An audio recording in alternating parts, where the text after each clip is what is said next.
এজন্য মুসলমান বন্ধুগণ, আল্লাহর পয়গম্বর বিশ্বনবী সাল্লাল্লাহু আলাইহি ওয়াসাল্লাম বলেন, আমি মেরাজের রাত্রে সপ্তম আসমান পার হওয়ার পর সিদরাতুল মুনতাহা পর্যন্ত পৌঁছে গেলাম। সিদরাতুল মুনতাহা পার হওয়ার পর কোটি কোটি কোটি কোটি মাইল উপরে আমি বিদ্যুৎ গতিতে উঠতে লাগলাম।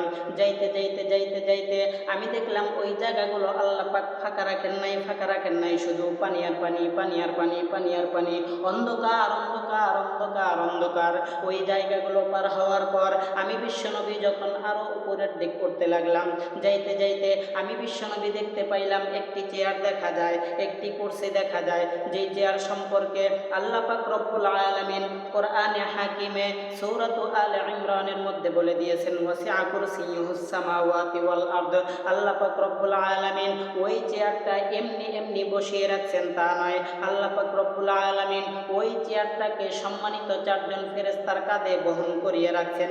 ও দুনিয়ার মুসলমান ইমানদার, আল্লাহ পাক রব্বুল আলামিন কিয়ামতের দিন তোমার আমার হিসাব নেবেন একাকীভাবে ওই জায়গায়। আজকে দুনিয়াতে থাকা অবস্থায় যেই সমস্ত ব্যক্তিগণ ব্যক্তিত্বের বড়াই দেখাও, সম্পত্তির বড়াই দেখাও, ক্ষমতার বড়াই দেখাও, দলের বড়াই দেখাও, ভালো করে শুনে নাও, আল্লাহ পাক রব্বুল আলামিন তোমার আমার বিচার করবে ওই জায়গায়।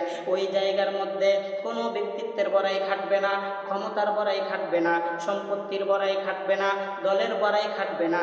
ও দুনিয়ার মুসলমান ইমানদার, আল্লাহ পাক ওই জায়গার মধ্যে আমার মতো একজন নগণ্য বান্দার বিচার করবে ওই জায়গায়, একজন হাফেজে কোরআনের বিচার হবে ওই জায়গায়, একজন আলেমের বিচার হবে ওই জায়গায়, একজন 5 ওয়াক্ত নামাজ পড়নেওয়ালা ব্যক্তির বিচার হবে ওই জায়গায়, বেনামাজি ব্যক্তির বিচার হবে ওই জায়গায়, সুদখোরের বিচার হবে ওই জায়গায়, ঘুষখোরের বিচার হবে ওই জায়গায়, মদখোরের বিচার হবে ওই জায়গায়, জেনাখোরের বিচার হবে ওই জায়গায়।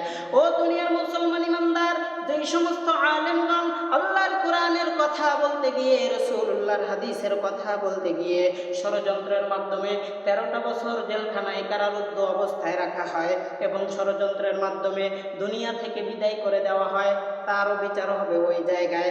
আওয়ামী লীগের বিচার হবে ওই জায়গায়, বিএনপির বিচার হবে ওই জায়গায়, জামাত ইসলামের বিচার হবে ওই জায়গায়, জামাত শিবিরের বিচার হবে ওই জায়গায়, টাকলা মুরাদের বিচার হবে ওই জায়গায়, ওবায়দুল কাদেরের বিচার হবে ওই জায়গায়, শামীম ওসমানের বিচার হবে ওই জায়গায়, শেখ হাসিনার বিচার হবে ওই জায়গায়।